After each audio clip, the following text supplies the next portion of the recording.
Vamos a comenzar esta introducción al libro o a la carta de Gálatas, escrita por Shaul, más conocido como el apóstol Pablo.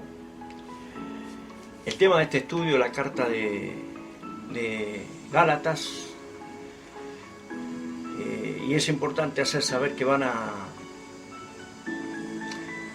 estar utilizando palabras en hebreo, conceptos judíos, ya que Yeshua, como ya lo hemos dicho en algún momento, fue judío, los apóstoles eran judíos, los Sheliach, y el nuevo pacto escrito totalmente, hoy lo tienen en griego. Sobre todo esta carta de Gálatas tiene mucho que ver con la cuestión de los judíos, con términos como judaizar y etc. Esta carta tiene, para comenzar, quisiera que cada uno de los que esté escuchando, cada uno de los hermanos tenga una Biblia, algo para anotar, algún cuaderno, si quiere, para profundizar el estudio, una Biblia en la mano, un Esword, lo que mejor utilice. Y bueno, esta carta tiene el propósito de responder muchas preguntas del porqué del mover de la cuestión judía en las congregaciones, en las asambleas, que están estudiando raíces hebreas de la fe de los creyentes en Mashiach. Dentro de las diferentes denominaciones evangélicas, protestantes, el concepto que se tiene de la carta de Gálatas, ustedes saben, es de que no estamos bajo la ley, sino bajo la gracia. ¿Será este el concepto más importante de la teología cristiana? ¿Qué somos nosotros justificados por la fe, por la gracia? Que no es por obras, que no tenemos que hacer absolutamente nada, que toda la obra ya fue completada por el Mesías. Eso es lo que toda la teología cristiana ha dicho siempre en la carta de Gálatas. Por tanto, ya que Mashiach lo hizo, no tenemos nada que guardar los mandamientos de la ley de Moisés porque estamos bajo la gracia. Este es el fundamento donde descansa toda la teología cristiana. A lo largo de este estudio vamos a estudiar si ese fundamento es sólido, que está edificado sobre la roca o está edificado sobre la arena. O no es más que un fundamento que pende de un hilo. Y al final estoy casi seguro que vas a entender, que vas a comprender esta carta como nunca antes. Porque de comprender esta carta, ¿cuál es la importancia de esto? Lo que ha producido este mal entendimiento de la teología cristiana acerca de la ley de Moisés, acerca de la gracia, acerca de la fe, de la emuná. ¿Cuál es el resultado de este entendimiento? El resultado han sido siglos de separación, siglos de rechazo, e incluso siglos de muerte por parte de la cristiandad hacia el pueblo judío. Crímenes contra todo lo que se tiene que ver con la ley de Moisés, un rechazo automático. Vamos a ver si esta teología es el entendimiento del apóstol Shaul, el más conocido como el apóstol Pablo. Vamos a ver si él quiso decir eso, si es lo que quiso transmitir. Si el apóstol Shaul en ese tiempo escuchara que se enseñara que no estamos bajo la ley, sino bajo la gracia, que la salvación es por fe, que no hay que cumplir los mandamientos de la ley, que quien trata de cumplir los mandamientos de la ley está bajo maldición, que estamos bajo la gracia. Me pregunto, ¿qué haría el apóstol Pablo si estuviera sentado escuchando a un predicador diciendo esto? ¿Qué piensa usted que diría? Vamos a descubrir.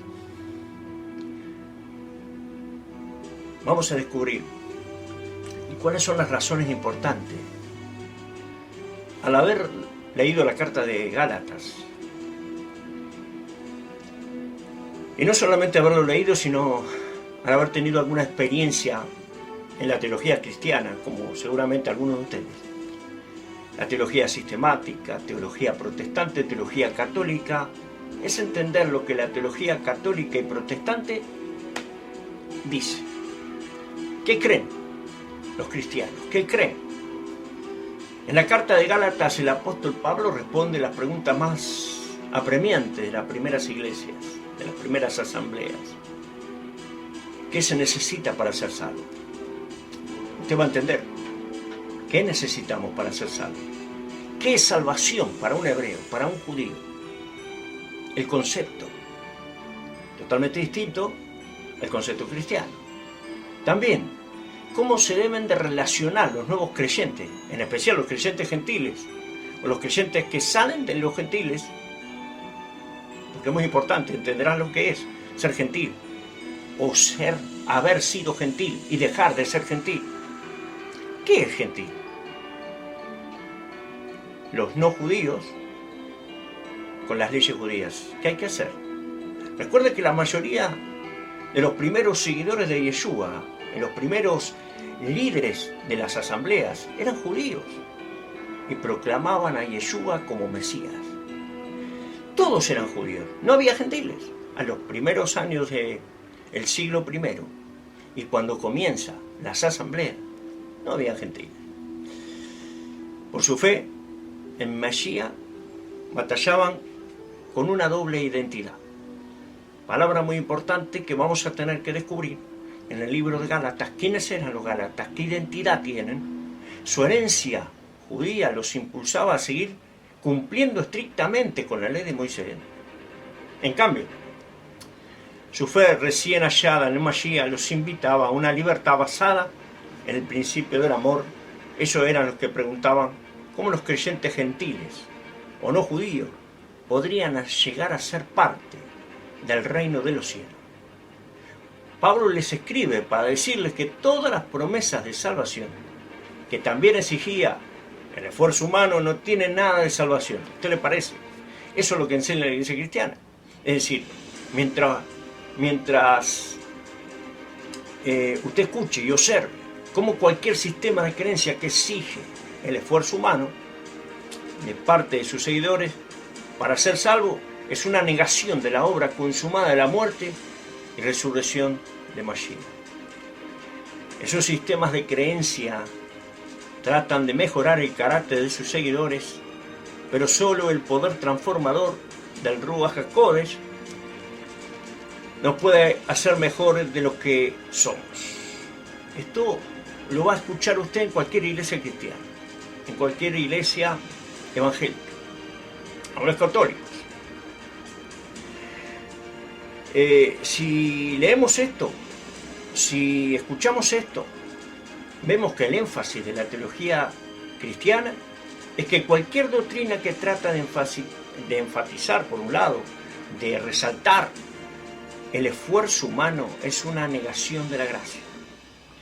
Por eso hay partes de la carta de Gálatas que pareciera que fe y obediencia, o fe y obras, es algo medio contradictorio, o gracia y obras es algo contradictorio. Por eso, cuando dice que cualquier sistema que trata de buscar el esfuerzo humano está negando la gracia, por eso que lo dice. Esto lo vamos a estar viendo en el estudio. Y ahora, que ya más o menos entendemos, porque todos saben lo que se dice en el ámbito cristiano, católico, protestante, de las doctrinas. En cuanto a Gálatas, otro de los temas que vamos a tratar en la relación de los gentiles con los judíos, o sea, cómo los gentiles pueden ser salvos, cómo aquellos que no son judíos podrían ser salvos. ¿Cuál es esa relación? Y aclaremos primero qué significa el término gentil. Término gentil. Usted sabe bien que Pablo fue enviado a los gentiles. Los gentiles es un término para referirse a los extranjeros, los pueblos, las naciones, aquellos que no son Israel, aquellos que no son judíos, en este caso. A los que no son parte de la nación de Israel eran considerados los gentiles, los goim.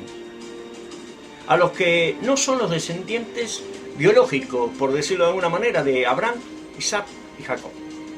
Cualquier persona que no sea descendiente de Abraham, Isaac y Jacob es considerada una persona gentil. una persona de entre las naciones. Entonces tenemos dos tipos de personas. A los descendientes de Abraham, Isaac y Jacob se les llama Israel. A los no descendientes de Abraham, Isaac y Jacob se les llama gentiles, pueblos. ¿Sí? Bien, introducción. Vamos a entrar ya mismo a la introducción de la carta y comencemos a meternos ya en Gálatas y a conocer al apóstol Pablo, al apóstol Shaul. A ver, esta carta es casi la más citada en nuestros círculos cristianos, en los círculos que conocemos de nuestros hermanos evangélicos, para sostener la idea de que la ley de Dios, la Torá, ya está abolida y obsoleta. Es decir, en términos de observancia, ya no hay que observarla. Eso usted lo va a escuchar y lo ha escuchado en todo ámbito cristiano. Y aunque es cierta que hoy en día esa ley no puede ser observada en plenitud en ningún lugar, también es verdad que nunca fue la intención de los apóstoles siquiera insinuar su abolición o expiración o que se haya terminado. No, de ninguna manera los apóstoles dirían una cosa así, como resultado del sacrificio de Yeshua en el Madrid. Jamás podrían haber dicho eso los apóstoles.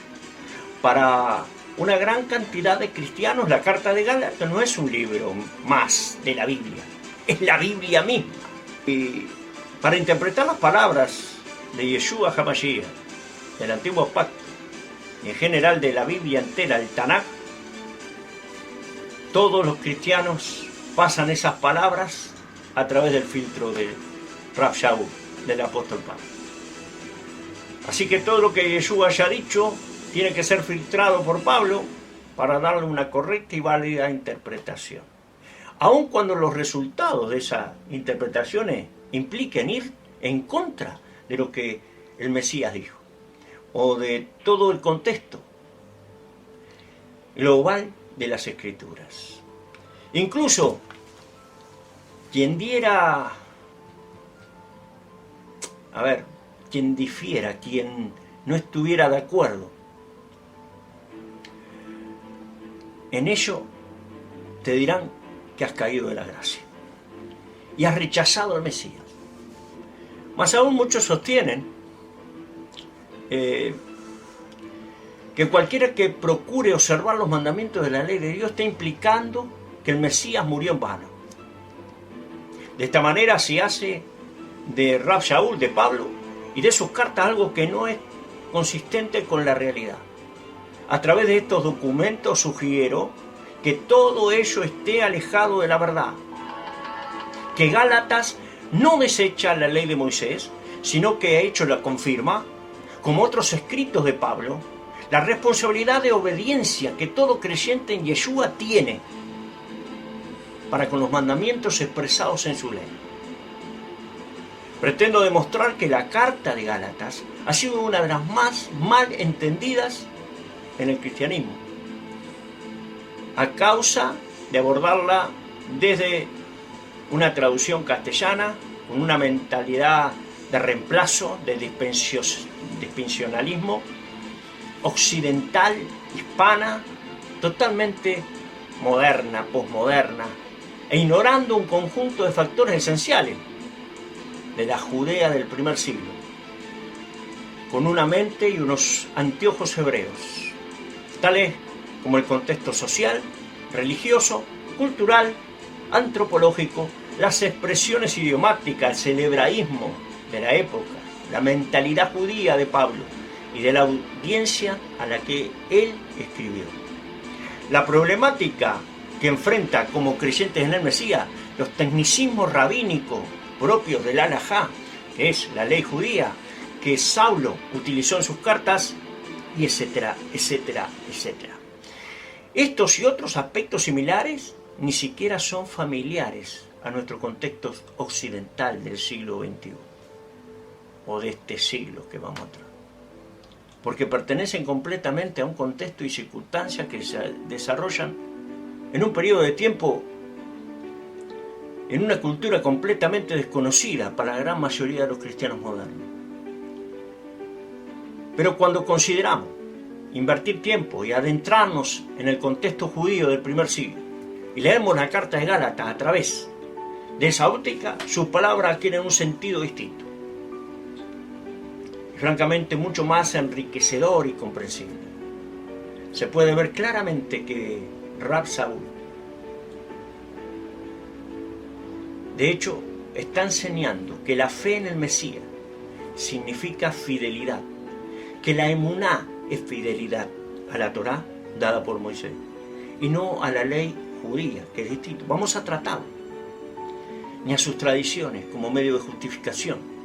Pablo, al igual que Yeshua, fue un judío que nació, que vivió y murió como judío, y como tal siempre afirmó la validez y la vigencia de la ley de Moisés y la obediencia a ella como camino práctico de fe para todo aquel que cree en Yeshua HaMashiach como Señor y salvación, que dice su nombre ser. Al mismo tiempo enfatizo que todas las prácticas, costumbres, tradiciones, ordenanzas, reglas, preceptos de la halajá, ley judía, no tienen el valor para propósitos salvíficos o de salvación. Tales mandamientos de rabínicos o mandamientos de hombres, que pueden ser buenos o malos, eso sería otro tema, llevan a quienes se someten a ello a alejarse de la intención original del Eterno, al haber dado la Torá, incluso llevando a las personas a rechazar a Yeshua y por lo tanto su obra redentora. Ustedes tendrán sabido muchos que hoy por hoy, después de haber entrado en raíces hebreas, muchas de las personas que han entrado se han apegado tanto y se han maravillado tanto con el judaísmo, que se han pegado a ellos, y muchos de ellos hoy niegan a Yeshua, niegan porque el judaísmo como conversión y como religión va a tratar de ser eso, y lo vamos a tratar también en algún momento. A lo largo de este documento, este documento que es la Carta de Gálatas, vamos a explorar aspectos como que el judaísmo del primer siglo no está basado en la ley de Moisés, sino en la tradición que se desarrolló a partir del retorno de los judíos de su cautiverio de Babilonia. La circuncisión y por qué fue un problema en el primer siglo. Trata la Carta de Gálatas. Otra cosa, que es la maldición de la ley, y el uso de Pablo como buen judío le da esta expresión. ¿Qué significa en el judaísmo estar bajo la ley? ¿A qué se refiere Pablo cuando dice que la ley es el ayo? ¿Qué significa ser salvo para un judío en el primer siglo, como Pablo y los demás apóstoles? ¿Qué es salvación? ¿Qué es ser salvo para ellos? El concepto bíblico de fe, de emuná, el contexto hebreo del primer siglo. La diferencia entre la ley de Moisés y la ley rabínica, la ley judía. El uso de Pablo le da en sus cartas. Bien, entremos en el trasfondo de esta carta. El trasfondo histórico, el trasfondo de donde se escribe.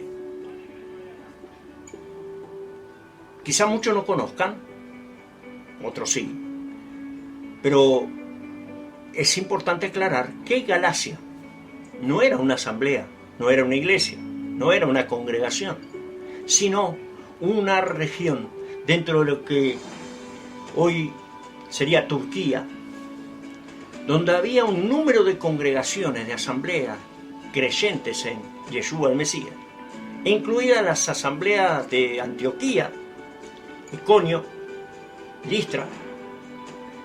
La carta está dirigida a esas congregaciones, a esas asambleas. Aunque las llamamos iglesias, no debemos olvidar que eran agrupaciones de personas que al menos en alguna gran parte del siglo I asistían a las sinagogas judías, los cuales se componían tanto de judíos como de gentiles de esas localidades. Es interesante saber que Pablo, a cada ciudad que entraba, él iba a la sinagoga. Bien, a los gentiles que se convertían en su edad adulta, ya cuando eran grandes, se les llamaban prosélitos.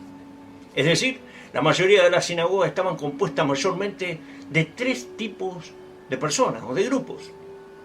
Primero, judíos de nacimiento, provenientes del reino del sur, descendientes de la tribu de Judá, de Benjamín y algunos de Leví. Segundo, prosélitos. ¿Quiénes eran? Gentiles convertidos al judaísmo en su edad adúltera, adulta, de grandes, ya maduros. Esa gente se les llamaba prosélitos porque se habían convertido y estaban guardando todas las cosas mismas que guardan los judíos. Habían sido circuncidados, habían sido gente que había entrado en los pactos, es decir, todo completo. Y tercero, los que se llamaban los temerosos de Dios, los de la puerta, los más lejanos, porque eran gentiles, simpatizantes con el judaísmo, pero que no eran conversos. No se habían circuncidado, no habían pasado por alguno de los ritos, es decir, todavía estaban ahí. No estaban convertidos al judaísmo. Y esos eran los temerosos de Dios. Sí iban a la congregación, sí iban a la sinagoga, sí escuchaban la Torá, sí estaban aceptando muchas de esas cosas, pero todavía no habían dado el paso completo de esa conversión. ¿Se entiende? Es decir, tres tipos de personas estaban en la sinagoga. Es importante entender. Como hecho histórico que el creyente de la secta de Nazareno, o de los del camino, como usted le quiera llamar, original, nunca fue una religión separada o algo separado del judaísmo, sino más bien que era una secta del judaísmo. Los primeros creyentes fueron todos judíos, por espacio de 10 años después de que Yeshua ascendió al trono, ascendió con su padre, y toda la dinámica mesiánica en esos años se desarrolló como algo totalmente interno, perteneciente al judaísmo.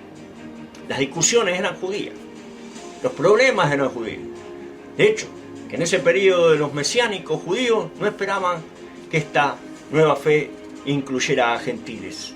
Por eso cuando usted va a ver el libro de los Hechos, en los primeros capítulos hay discusión entre las viudas griegas y las viudas judías, y usted va a decir, bueno, ahí estaban los gentiles. No eran gentiles para nada. Eran viudas griegas y viudas judías. ¿Y cómo? ¿Griegas qué son?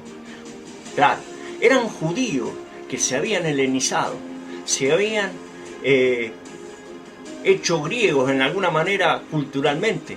Muchos de ellos habían quitado la circuncisión, se habían quitado porque eran circuncidados y después a través de los juegos y las olimpiadas y todo eso que habían traído el helenismo, ¿verdad? El imperio griego, ellos se quitaron la circuncisión, se volvieron a tapar porque le hacían el culto al cuerpo y ellos entendían, que los griegos entendían que eso era, el cuerpo perfecto era sin circuncisión, imagínense. Entonces muchos de ellos, los judíos griegos, ¿y quiénes eran los judíos griegos? Los que habían nacido, eran judíos pero que habían nacido no en Jerusalén. Entonces para ellos, los de Jerusalén eran una cosa y los judíos griegos eran otra. Es como hoy, póngale los judíos de Israel, el judío que nace en Jerusalén y vive en Jerusalén, y el judío argentino, el judío de Estados Unidos, el judío alemán, ese otro tipo de judío, un judío que está naciendo en la diáspora, un judío que es de otro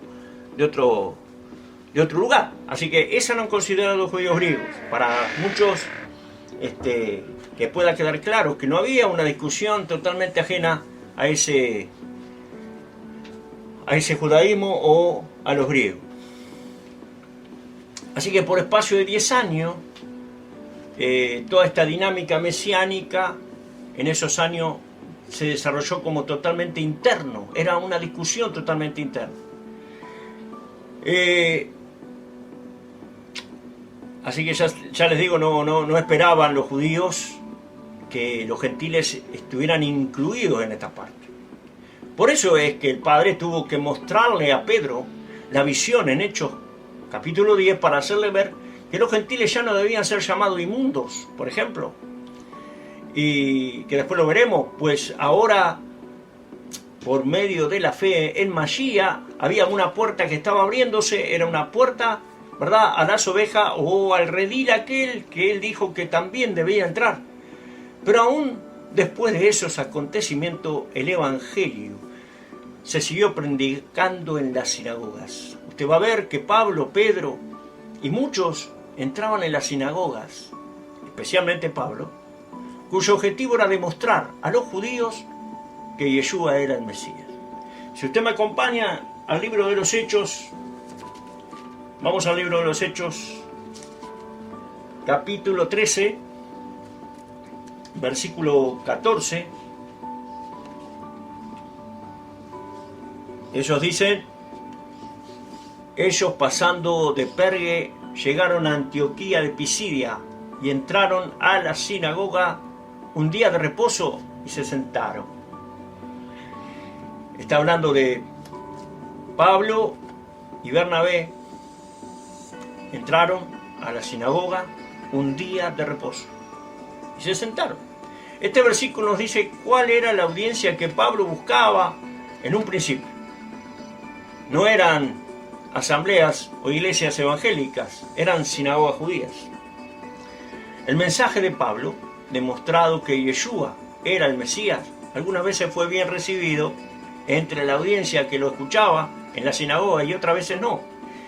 Principalmente los gentiles se mostraron más receptivos, pues ellos entendían la buena noticia de poder retornar a ser parte del pueblo del pacto por medio de la fe en Yeshua, como podemos ver en este pasaje. Mire Hechos 13, ahora los versículos 42 y 46. Cuando salieron ellos de la sinagoga de los judíos, los gentiles les rogaron que el siguiente día de reposo, y acá vamos a tener que explicarlo, que no es domingo, les hablasen de estas cosas. Y despedida la congregación, muchos de los judíos y de los prosélitos piadosos siguieron a Pablo y a Bernabé, quienes hablándoles les persuadían a que perseverasen en la gracia de Dios. Bien, hay que aclarar algunas cosas aquí. Por ejemplo, que estos que más estaban de acuerdo con el mensaje de Pablo eran estos justamente los temerosos, ¿verdad? Dice que también algunos prosélitos y piadosos siguieron a Pablo. Pero imagínense aquellos que todavía no se habían convertido al judaísmo, aquellos que eran los temerosos, los que estaban en la puerta, porque eran los que estaban más atrás, porque se sentaban primero los judíos legales, para decirlo de alguna manera, los de Jerusalén, los que se habían nacido judíos. Después estaban los convertidos, los prosélitos, ¿verdad? Aquellos que también, y eran tratados de la misma manera, pero después estaban aquellos que todavía no habían pasado el proceso de conversión, como circuncisión y como tevilá y un montón de cosas que tienen que hacer para conversión. Imagínense que este mensaje ahora le está abriendo una puerta a esta gente, a estos temerosos, a estos que no habían querido entrar completamente al judaísmo. Ahora, muchos de ellos le invitaron a que el día siguiente, día de reposo, y esto es muy importante aclarar porque cuando se habla del día de reposo está hablando de Shabbat. Está hablando de Shabbat. Y en una Reina Valera, cuando usted dice día de reposo, hay un asterisco que abajo le dice equivale a sábado, equivale a Shabbat. Eso lo dicen acá en la misma Biblia. Así que es muy importante eso. Pero lo que quiero resaltar de este pasaje que leímos, que dice que Pablo y Bernabé les persuadían a perseverar en la gracia de Dios.